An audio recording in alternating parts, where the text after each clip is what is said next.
Hi, everybody, and welcome. We're going to wait a few minutes here and let some other people join, but thank you for joining us today.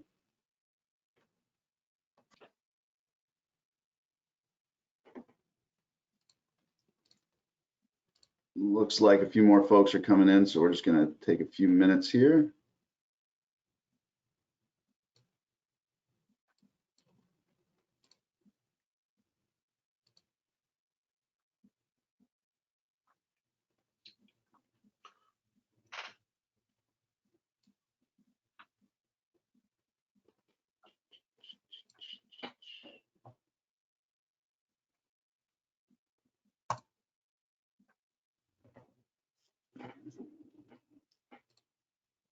A few more folks coming in, then we'll get started right here in a minute.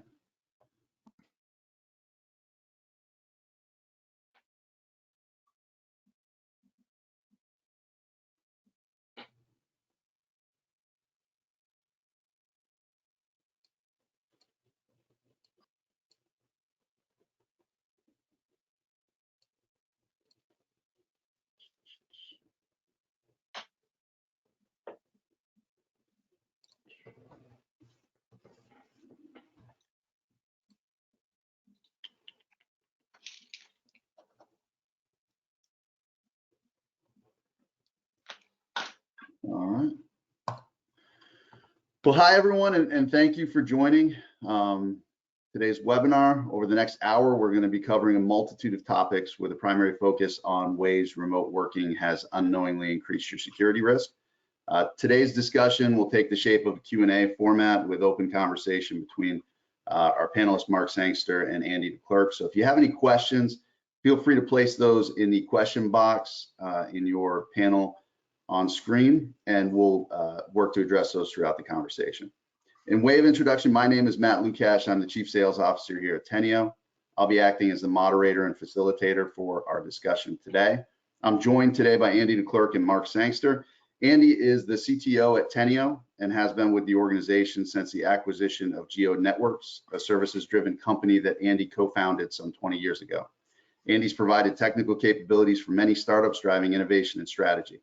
Altogether, he has over 35 years of experience in network application management and architectures, driving performance, security, and focusing the outcomes on business benefits that prevail with effective technology.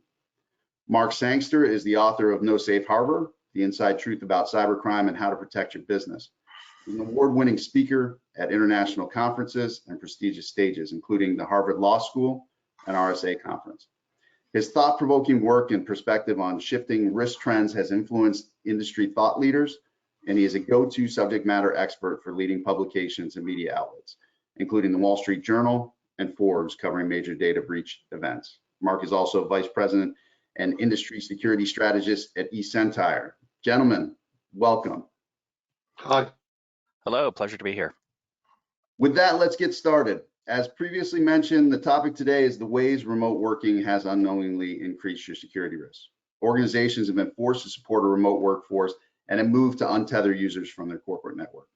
Per a recent Gartner survey of business leaders, 82% plan to maintain at least a partial work from home structure even after COVID goes away. Gartner themselves have said they plan to maintain a remote workforce minimally through September of next year. So whether you view this as remote working and a magnitudinal change or flexible working or other, this is something that companies have had to scale to support in a very short amount of time. Many organizations have been surprised about how easy the initial transition has been or is. However, those same companies now need to be thinking about the long-term direction. How do they protect their assets and their new digital footprint? So with that, the first question for our panelists today: with this shift to remote working, what do you see as the biggest cybersecurity threats right now? Mark? Yeah, so I think one of the biggest issues here is really what the baseline of a company's security program looks like. So if they were already adept at dealing with remote workers, distributed data or assets, and say cloud-based services and so on, then I think the risk is lower. But the biggest issue that we saw, particularly initially in the first couple of months of this, was that you had a massive downdraft from from enterprise grade technology. So behind that sort of traditional perimeter and firewall to suddenly operating and connecting through consumer grade technology. And so it's not just a technology issue, it's also a people issue. Because the second part of that, of course, is that these systems have to be properly configured to protect that communication link.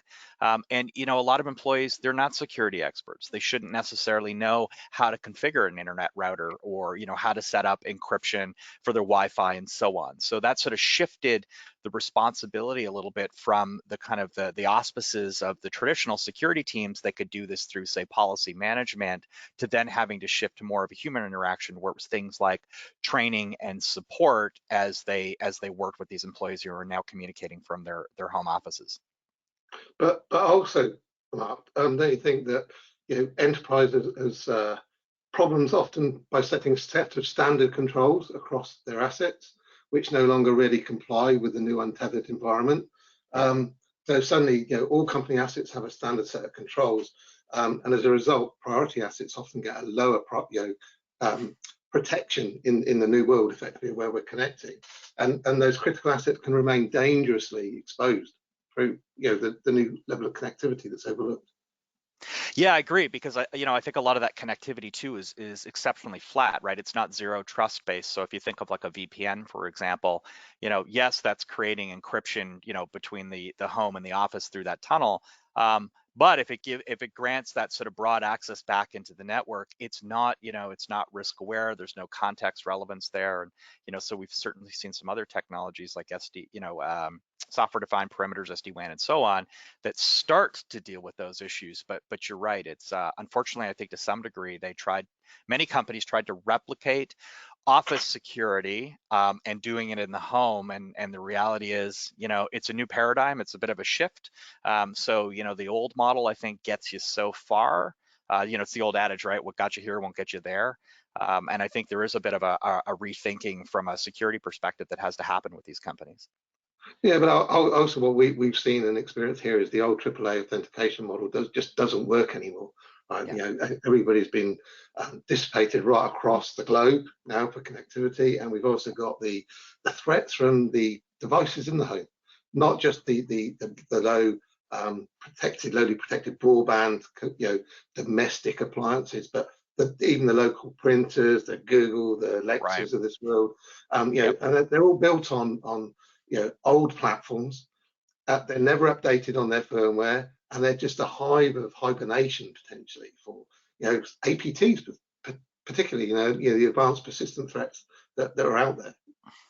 Yeah, and that's a good point too, because you raised the issue there of the access to these systems, right, and controls. So it's not just your employees, it's your employees' family members, and so the ones who download apps and widgets for their browser and have no clue that effectively they're just it's the big box shop of malware, right? They have no idea what's happening, or they're handing out your password for your Wi-Fi to their friends and buddies who are then sharing it, or your iTunes account or whatever else it is. So if you don't have good security or password hygiene, of course, you're now at risk of that sort of ending up in the wrong hands. Yeah, So, which brings us. Sorry, Matt, oh, go ahead. No, Andy, I was going to ask. So there's several topics that you guys have brought out there. There's kind of the consumerization or downgrading to more personal, consumerized technology and security. You mentioned different types of threats, APT and other. What other types of threats have you seen change with this adjustment to the remote working environment? And I don't know, Andy, Mark, which one of you wants to go first with that? But are the threats shifting as this push to remote working occurs? I think generally they are, because suddenly the threat landscape has got significantly exposed, and without a good policy and process and people understanding in that, the reaction time where things look like they've got authentication, it looks like it's an authorized connection that you're clicking on or passing through, the man in the middle approach to intercepting the data, right? So it's not just a man in the middle attack, it's an intelligence driven man in the middle attack, which will then, an example is you're waiting for a bill from your builder. They've been watching your emails go to and forwards from your builder. This is just a domestic event, and they can see that you're going to make a payment, and then when you get the final bill, they just change the payment details on that email. You don't even know it's happened. You don't even think twice. You click on it, your money's gone. So the threat has evolved and continues to evolve. It's a bit like the APTs. I think the oldest one was it? Forget me if I'm wrong here. Stuxnet, the one that almost started World War III.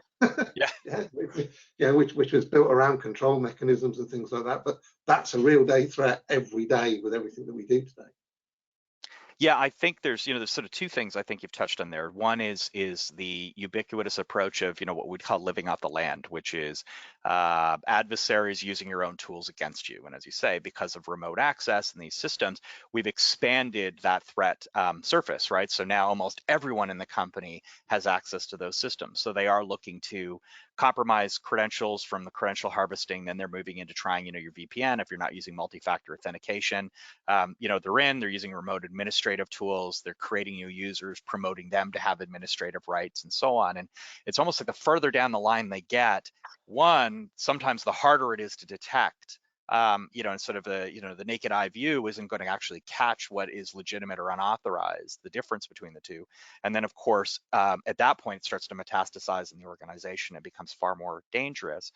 And to your point, Andy, I just want to emphasize the intercepting emails and so on. We worked with one company after the fact who came to us because that's exactly what happened. The spouse of a senior executive in the firm, effectively, their email was compromised in a public Wi-Fi, Starbucks or whatever it happened to be. And from there, they realized that she was buying artwork for this firm.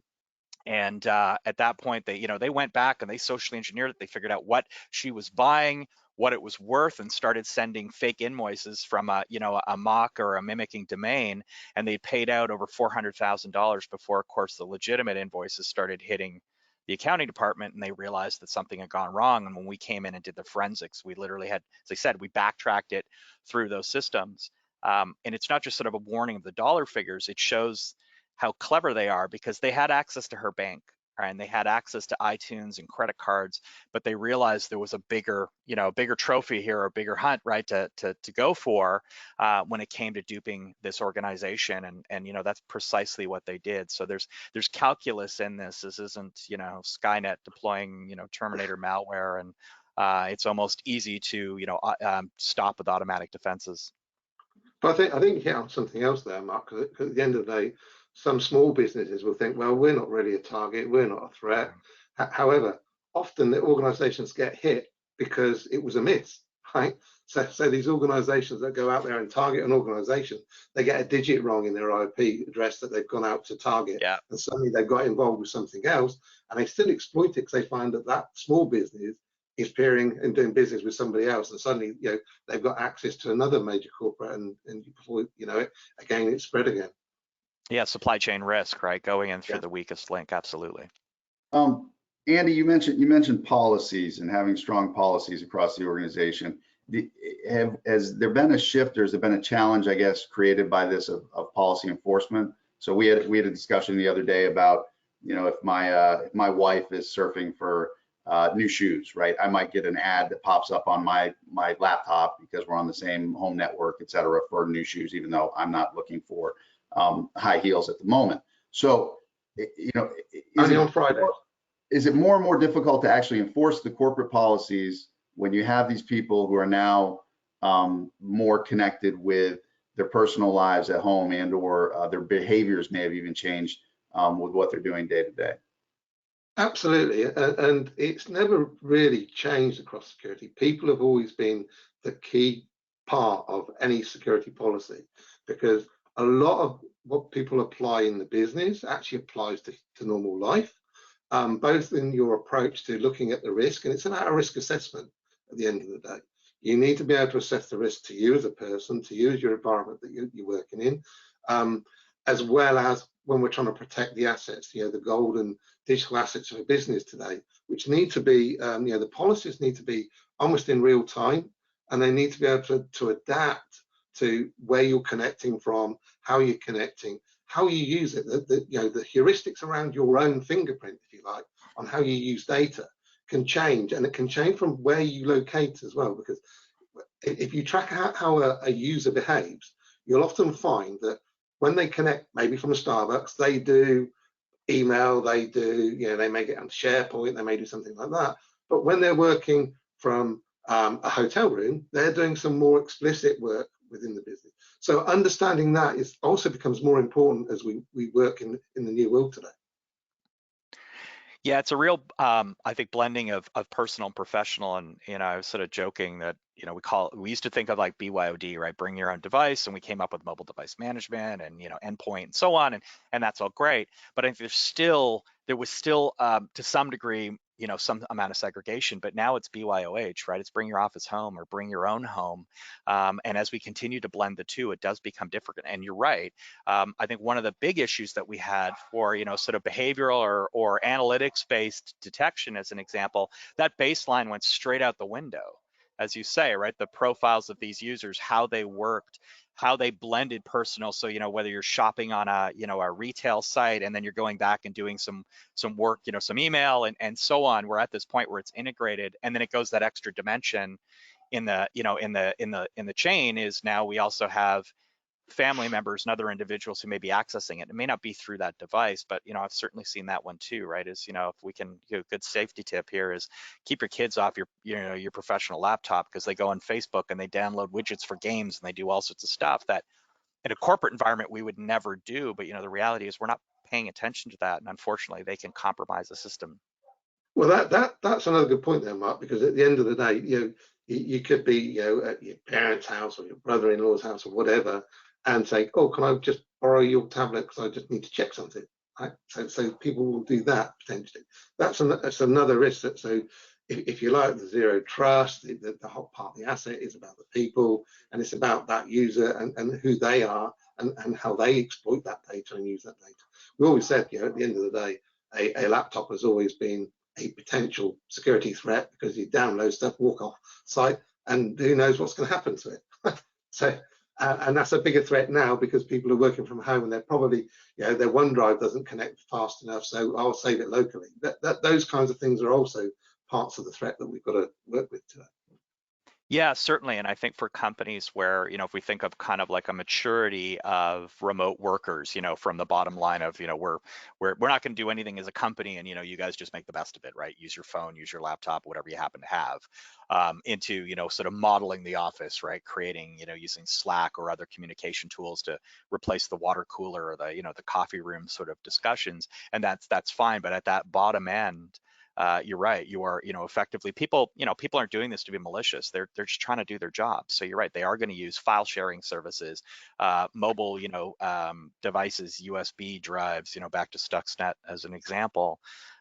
So unfortunately, it's I think it is a pretty good, it's a crucible, right? When you drop all these things into it, and it's not surprising that we've seen significant increases in things like successful ransomware attacks or, fraudulent wire transfers and so on. So with this shift to remote working, what are the biggest challenges that companies are trying to get their hands around today? And then I guess in conjunction with that, right, how can we overcome some of those risks? So I think we've mentioned a lot of the different things that could potentially happen, but what are you seeing out there as some of the biggest challenges in managing this new environment? So I think part of that starts with the way that security is put together in business.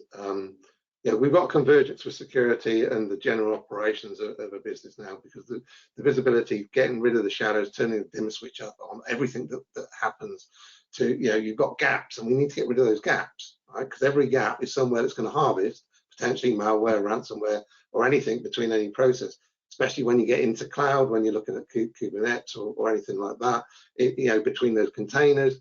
Those threats will hibernate there, and that's one of the big problems, as Mark, I'm sure, is where in the financial world, for example, they fear that threat significantly. But also, a lot of the cyber risk reports and everything else are built around technology and technical people and technical reports. Doesn't translate well into business and doesn't translate well up to the CISO levels and CIO levels.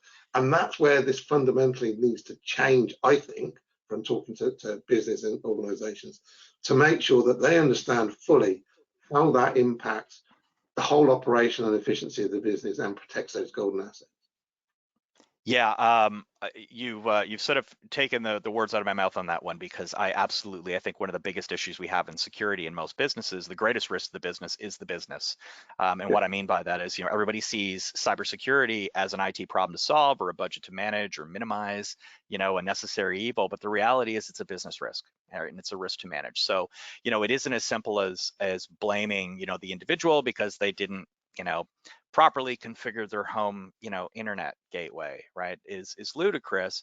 And if we look at some of the big public events that we've seen, often there is this kind of I think bias towards, I need one factor, I need somebody to blame or something to blame, right? So it's an Apache server that wasn't updated, or it was a cloud service Amazon that was security setting was misconfigured.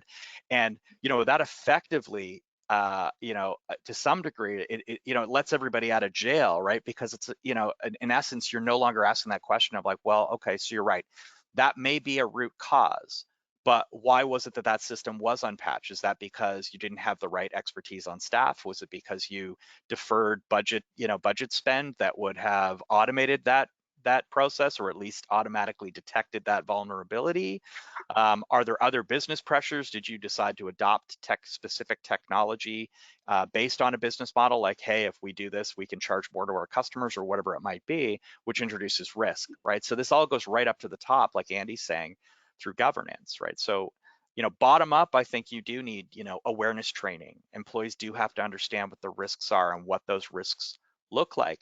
But conversely, I spend an awful lot of time doing the exact same thing for boards and execs. And what I do find is there'll always be somebody in the group who's a little bit sheepish.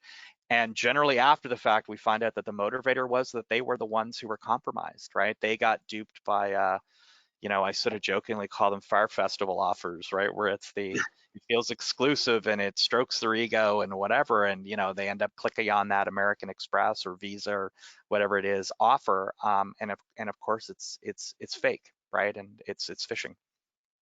So Yeah, and it's very, very easy to get caught into that, the euphoria of it, something, but the adage is, if it looks too good to be true, it more or less definitely is.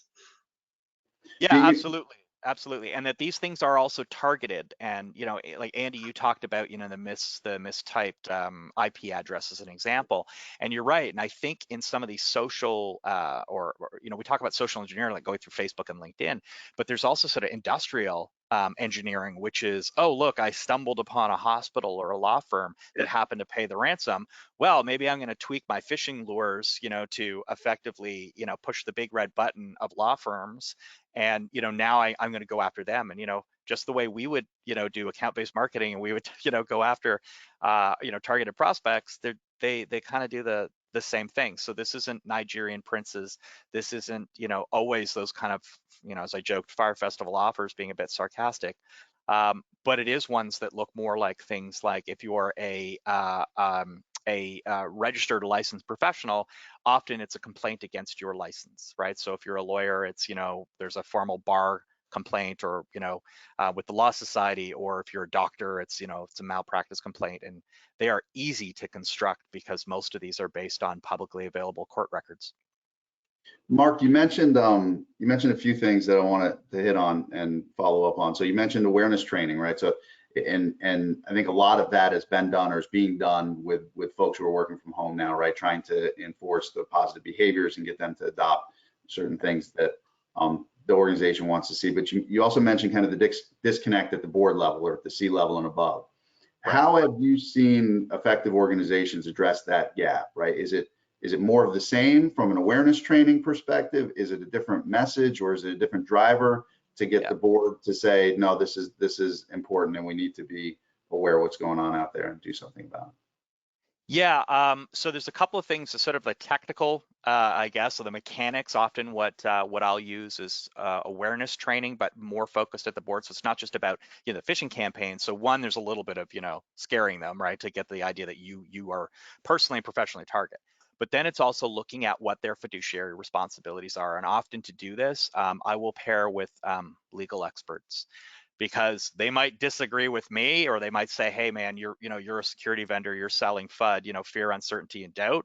And then the lawyer turns around and goes, yeah, so ROI in this case, and again, it's a bit of hyperbole, ROI becomes, risk of incarceration, not return on investment.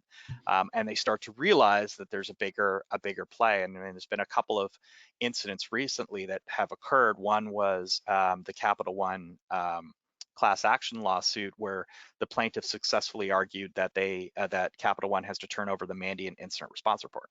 Right, so that's going to be the smoking gun. That's going to be, that's going to make that defense extremely challenging and difficult. There's been board turnover. There's been a bunch of issues because of that. It's exposed all sorts of executive and governance issues around things like reporting controls, restructuring, and so on. So, that exposes stuff that's well above the, oh, we forgot to patch a server or configure something properly. And then, this latest one, which I'm not even sure what to say about this one, is, in the US anyway, the US Treasury coming out and effectively saying any company that helps with the payment of a ransom now has to register as a money business, which means they're now legally obligated to provide what's called a suspicious activity report.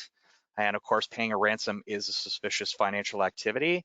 And what's worse is if it turns out that whoever you pay, that criminal organization, happens to be on a sanctions list under several acts, then they will prosecute, right? So it feels a little bit like they're going after the victim here, but I also see their frustration, right? So, we could talk about that for a while, but really the important thing here is for them to understand what some of the macro issues are, what those look like. So reporting to things like what a business loss costs, what does reputational damage look like, right? What will insurance cover and not cover, so that they understand that, so they don't have that kind of like, we have backups and we have insurance, what's the big deal? They really do have to understand what it looks like, or what the effect is on the health of the organization long term. That's really interesting, Mark, because one of the other things that I'm seeing talking with C-level executives is about a year ago, 18 months ago, I used to see many CEOs were previously CIOs, because as the responsibility for the internal infrastructure and IT and the digital architecture of a business, or digital supply chain of a business, became much more important externally to do business to business with. So they became more powerful. I'm starting to see more now. CIOs have been CISOs more. And we're starting to see that convergence now start to move up to the top of the tree. Are you finding that? Because I'm certainly hearing that.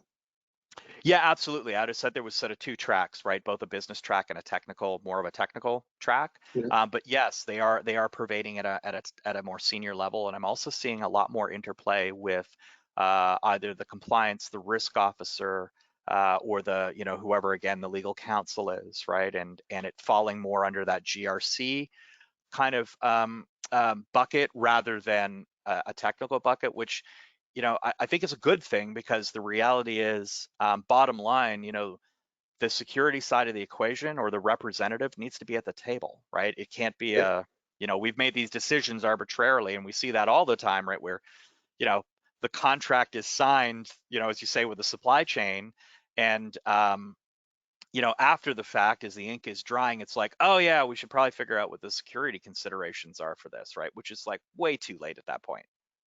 Well, you're extending compliance, aren't you? Your compliance with them and theirs with you as well.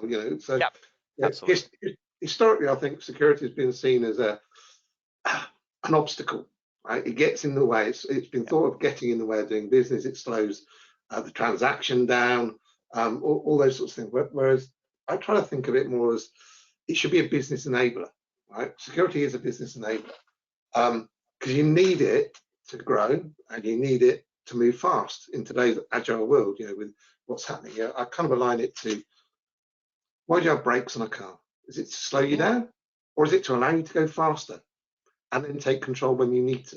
Right? Yeah. Realistically, to me, that's where security starts to lie.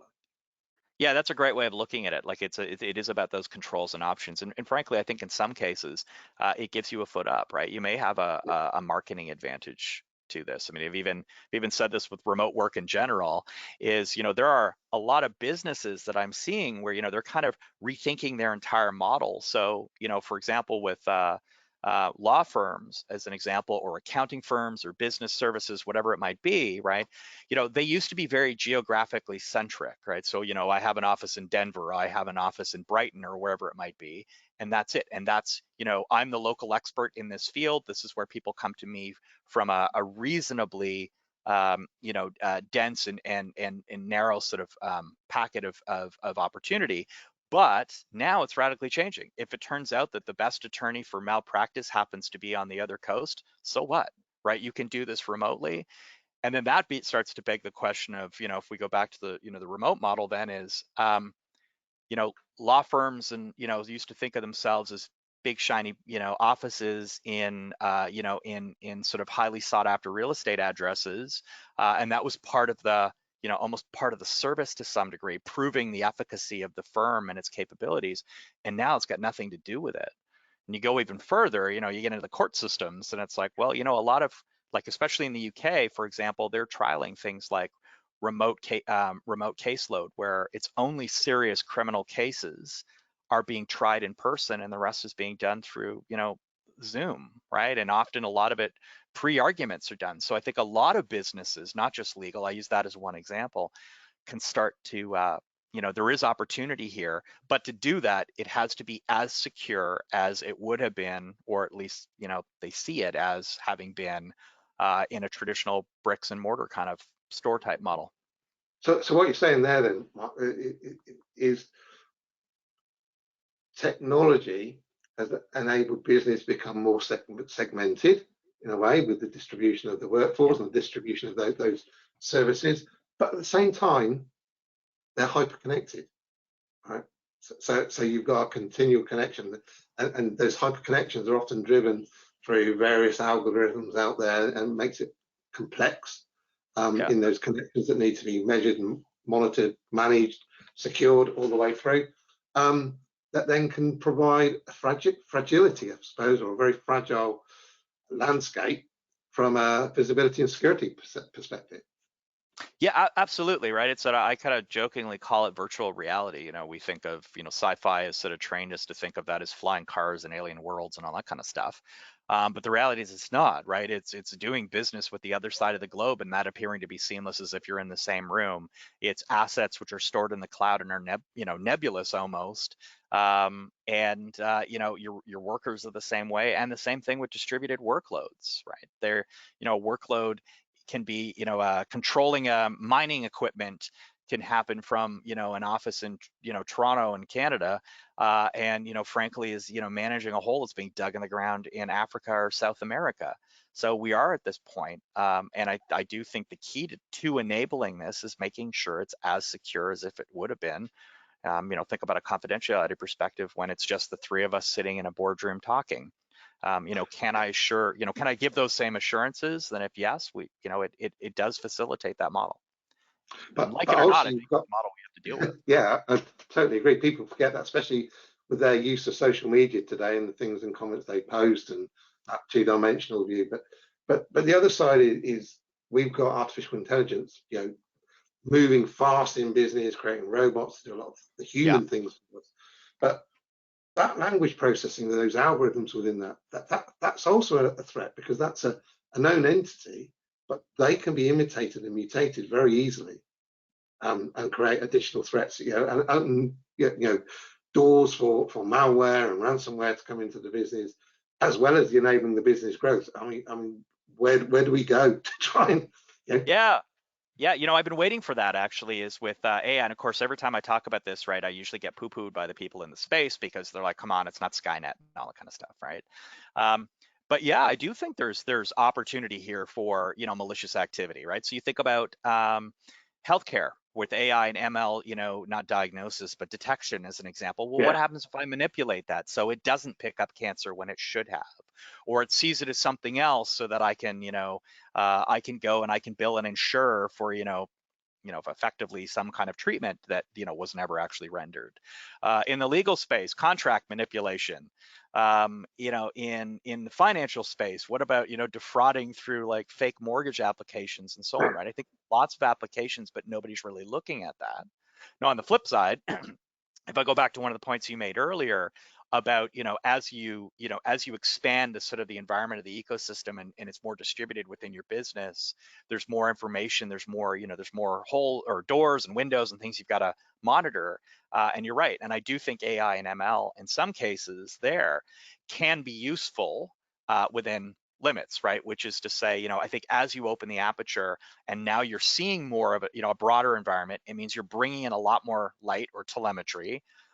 And that has an awful lot of false positives in it. So, that's where I do see some strengths where it can do things like, you can kick a lot of that stuff out. But what you're left with still has to go through that, go through the human lens, right? Bionic. To validate. Absolutely. Bionics are needed throughout, I agree. Yeah.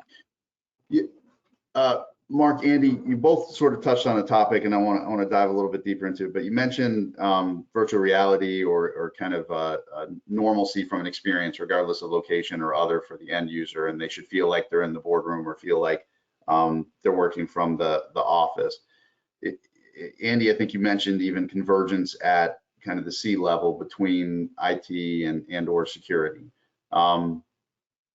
What types of challenges are organizations faced with from I guess the first question would be from a support perspective with these changes, right? So if you've got end users out there now, and basically I'm my own IT support person, and I'm not very good, right? And I'm also basically my own security administrator, helping the organization on the endpoint, right? What types of challenges are companies faced with that shift, and what have we seen out there?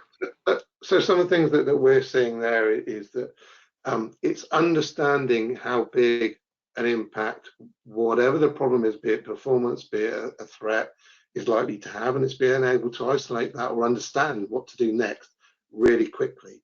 And it's about having the policy and process behind the technology that you're running to make sure that that aligns with the requirements. I kind of call that a bit of technical wealth. It's about exploiting that technology to enable you to be able to turn up that dimmer switch, to understand the behavior, understand the performance issues, understand the things you can't see, right? Because we don't care about what we know. We know what we know. What we want to understand and reduce is that unknown area. So using the right capabilities through endpoint technology and being able to bring that data together and use it as a crowdsource, and then build that back into a more common data set so you can actually see the behavioral patterns consistently. That's no different in performance. That's no different to security. It's a shared data metric set that's used for that. And bringing that out to help you without a huge amount of localized resource, centralized resource, but the ability to be able to bring that out and then go to like an MDR or a subject matter expert somewhere else that you need to when you need to is really important, and that operationalizes people and helps business. Yeah, I think you're bang on here, right? There's that effectively continuous improvement life cycle, right? Which is, we often don't deal with that. So is pulling that kind of telemetry, being able to do the analysis to look for patterns, and then determine what can you automatically block, where can you build that into more policy or vulnerability management or system management, and then where you can't, where I think those gaps, that's where you rely on things like awareness training, because the reality is, with human error, I do think human error is often most likely a symptom of a systemic issue rather than being a solitary cause. But at the same time, people make mistakes, right? So wherever we can try to limit their opportunity for making mistakes, the better. But I do think a lot of companies sit on a gold mine, as you said, of this kind of information. Industries do as well, and a lot of times people don't share. And early on, Andy, you mentioned, small businesses, and I think that's a big thing, is small businesses don't make the headlines when they get breached. And because of that, it creates a false sense of security within that contingent that doesn't see themselves as a target. I'm too small. How would they know I even exist? I have nothing worth stealing, all that kind of, unfortunately, those misconceptions that they labor under. And frankly, if they're laboring under them, then they're not taking enough steps to protect themselves. And what they don't understand is, your bar talk, right? The criminals are hanging out in the pubs and they're talking about how to pick on you because they know you're way easier to go after. You're a softer target than, big banks or insurance companies.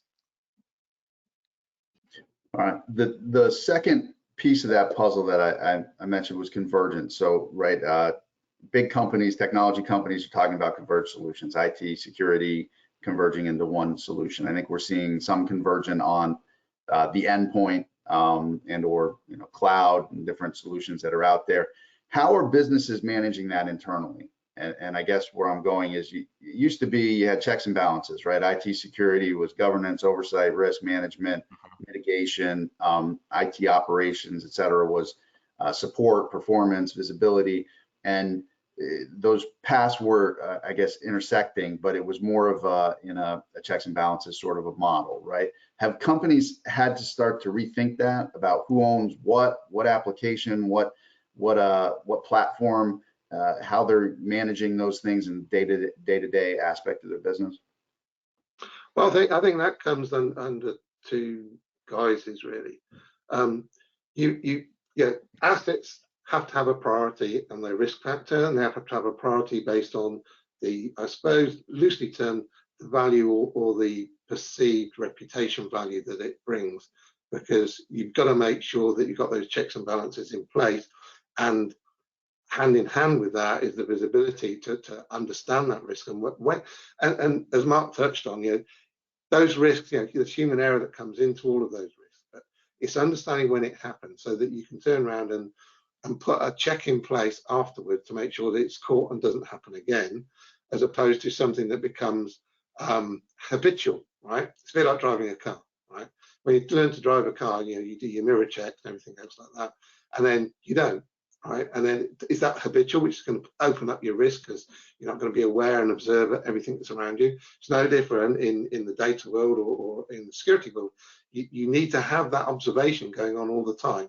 And I think we're seeing that's becoming more prominent across business, so they understand what that impact is, where those risks are, and they can make the decision then as to how they shore those up or not, or take the risk.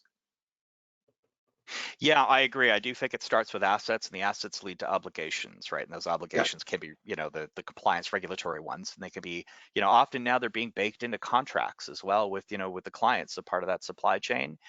Where I do see one of the biggest gaps, Matt, is understanding roles and responsibilities or duties across those groups, right? So, for example, with cloud, I think one of the major issues we saw in the beginning was everyone just assumed like, well, look, I'm using, Microsoft or Amazon or whoever it is. And, these are big, smart, heavily resourced companies. They've got security. It's almost like, effectively I could just transfer all liability to them.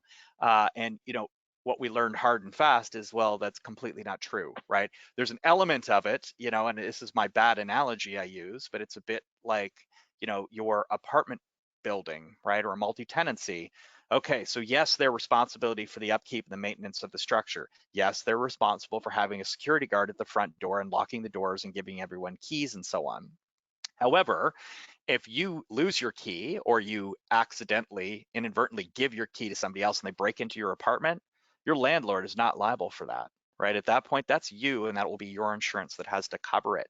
So partly it's understanding that, but then I think it is also understanding the roles, the responsibilities, and where we delineate between both parties, because I see this all the time with suppliers as an example of, well, you came in and you installed some piece of equipment and you configured it, and it's a set and forget kind of, approach, and then off they go and it never gets patched. And then they turn around and they say, well, wait a minute, I thought you were doing that. And meanwhile, it's like, well, no, you decided you didn't want us to do that. You had an internal resource who's going to do that. And so a lot of times it's the, it's the kind of the two defenders, right, who, the ball goes between them because, each one thought the other was going to get it. So I think clearly understanding those divisions, understanding responsibilities, and again, it goes right up to the board, right? So what's your role in governance here?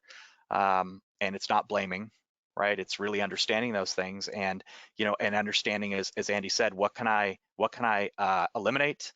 what can I, to some degree mitigate, and then, what other risks do I have to accept? And, I think often if we do this with companies, do the hands up.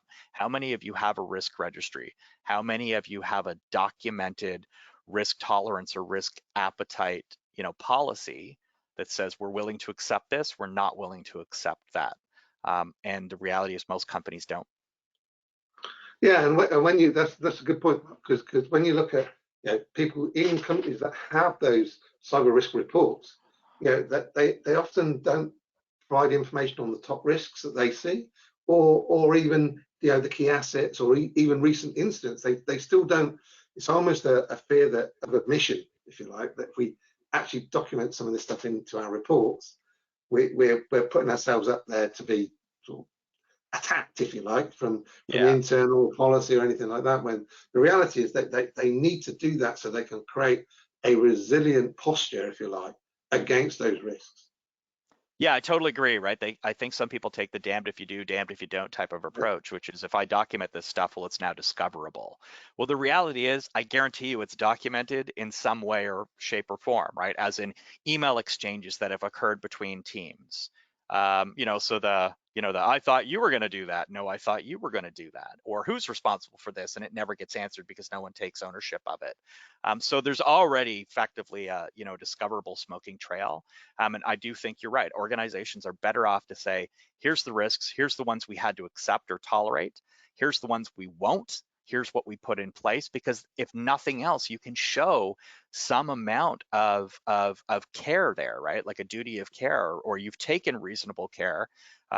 Whereas if you don't, it's this kind of, it's effectively driving with your eyes closed as you go through a roundabout, and hoping nobody hits you.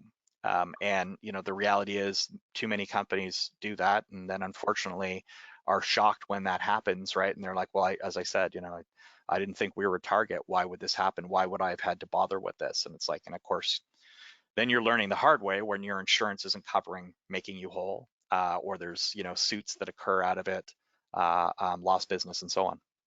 It's a bit like don't give your risk away unnecessarily to others, really, isn't it? Why should you?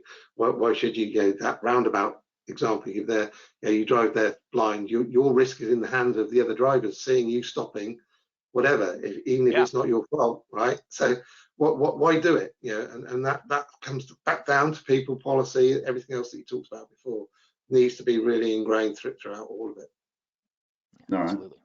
A few more topics for you, gentlemen. So one, the primary topic for today was around remote working, right? And I think there's a lot of discussion out there about new normal, and I think it's almost getting to the point where that's muddying into digital transformation as the latest buzzword, right? This is the new normal. Do you both fundamentally believe that this is the new normal, the remote working, flexible working, or do you think that this is a temporary shift for organizations that once there's light at the end of the tunnel, they'll be transitioning back to office work and primarily being out of offices?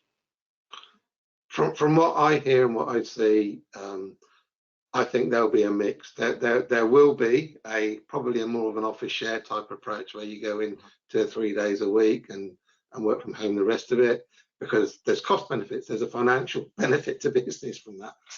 That will drive that, let alone anything else. The other side of it, which I think is more going to be more adaptive, I think, to the continual untethered worker, if you like, is zero trust, right? It's how you get control of the asset, you get access to the assets that you need to do to your business without having to hairpin in and out of a VPN, which is only a conduit at the end of the day to transmit any kind of virus or ransomware at the end. Whereas you need to understand and come back to, at time and point of need, you need a policy applied to you, who you are and what your behavior is. So I think zero trust is going to play a big part on that remote worker, along with I can see a convergence coming, because endpoint protection, zero trust, all these antivirus agents, they're all plugged in at the end device, looking at the same metadata effectively. They're pulling it from the kernel within WMI or the Windows stack or on the iOS stack or Android. And the reality is that there will be a convergence there. we're all already starting to see it with people like Zscaler and that, with some of the things they're coming out with ZDX. But I think there's going to be a convergence at that level that will be not quite a one size fit all, but we're going to start to see the security vendors start to provide that visibility piece and performance piece on top of the security piece. Yeah, and so I agree, and I want to go back to something that Matt started with, which was that Gartner report. And there's another report from Xerox that was the sort of the state of the workplace, and that came out back in, I don't know, May or June of this year. And what they found, and I think this is a bit telling about what will be a new normal, is that I think it was nearly 90-something% of executives across thousands of firms, both large and small, felt that they really needed in-person, communication and activity and connection for their business to be successful. Following COVID, just a little below, I think it's just south of 90% now agree that they can use remote models. And more telling is the fact that 90% of those companies are now investing in at least some kind of hybrid form of security and technology to support that kind of model. So I think the reality is, we had a bit of a forcing factor there where firms, while they had I think, a sort of a perception of whether or not this model worked and said, we can't do this, now realize they can. And yes, now, as you say, right, the bean counters, Andy, get involved, and we start to look at, what's the most effective business model for, say, specific micro functions within our business, whether it's remote or on-prem, and so on.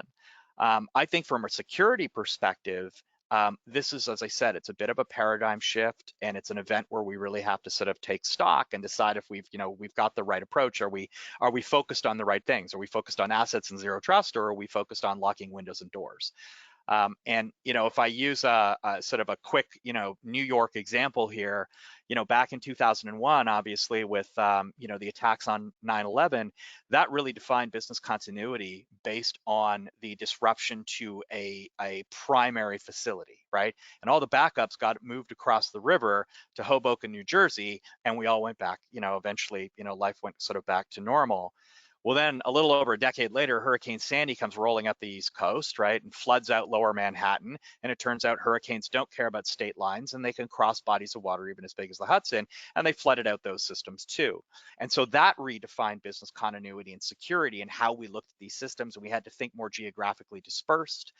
We had to think about the distribution of assets, about having hot backups. So it wasn't simply, pulling from tapes. This was now about, okay, I need to effectively fail over, and that has to be seamless. And now we're facing COVID, right, which created the same kind of tectonic shift when it came to distributed workers.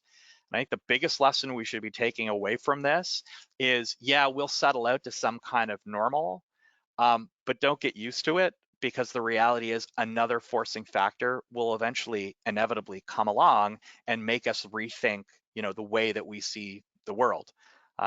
This one probably was the biggest kick in the butt when it came to redefining the perimeter. The perimeter is not the bank wall or the brick building with a vault and guards and doors and so on.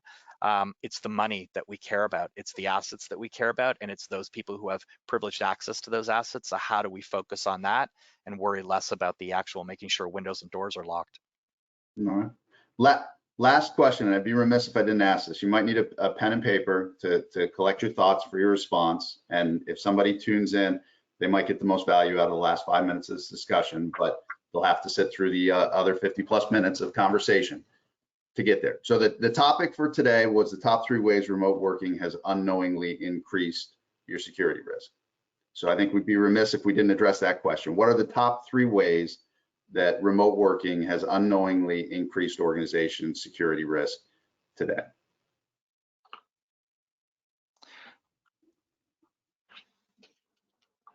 So I think it's one is downdrafting of a lot of security responsibility, I'll call it, to the employee. The second thing, of course, is that it created, I don't think we've settled yet, so there's still amount of chaos and confusion, and criminals love chaos and confusion because that gives them a smokescreen to move around with impunity.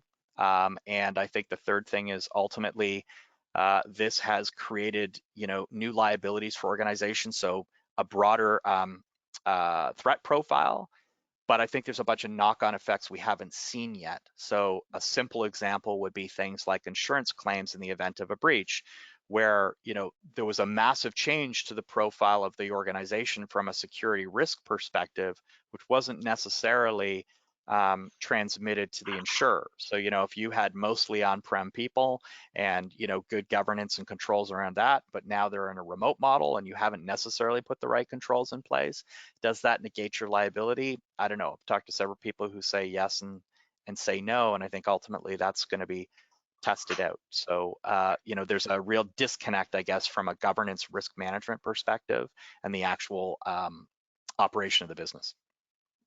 Yeah, I think that's one of the big unknowns, and I think that's one of the things that will start playing out via the courtrooms probably as those get taken to court and challenged. And I think there'll be a lot of organisations that are caught out on that when they realise what that risk is. Because I don't think anybody understands, the reputation risk that it brings. I think that's one of the things that the remote worker brings, is a huge reputation risk to any business, any brand moving forwards. The other side is the impact on family. Right, the social side. Yeah. I think the social side of business has changed throughout all of this, from a security, from a performance, from how we do the business. It's become a little bit more casual because of the environment that you're working from or working in, and I think that changes the mindset. And I think the people and process around that, corporates need to create a structure and a belief that make people feel secure. It's no different if you go back to children. You get children that can be unruly, and they'll push the boundaries of how far can you push them before you get to that. I'll count to 3, and if you count 3 and do nothing, they'll push to 4, 5. Right? It doesn't change that much as we get older in this world. Those boundaries need to be well defined but manageable, and that's different to being able to do those boundaries in an office. Okay. So the policy around people and the behaviour, and to make them feel comfortable with it as well and believe in it, is really important. I think that's something that's coming through quite strong. All right, excellent. Well, we've got a few minutes left, but I want to thank you all for joining us today. I want to thank our panelists, Mark and Andy. If you haven't already, please take a moment to download the collateral that's included in the GoToMeeting webinar panel on your screen. You'll find Tenneo's remote worker productivity service overview, as well as a remote worker security checklist provided by eCentire at the bottom of the panel for the meeting under the heading handouts. For information, you can also find on our websites, tenneo.net and ecentire.com.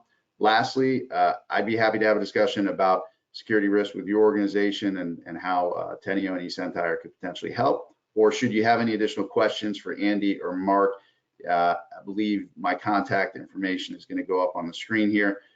Feel free to inundate me with emails for follow-up questions, topics, things you'd like addressed, and I will make sure to reach out to Mark and Andy to get those addressed for you. So again, Mark, Andy, very much appreciate your time. I hope everybody who joined us found the content engaging and valuable, and appreciate everybody's attendance. So thank you so much.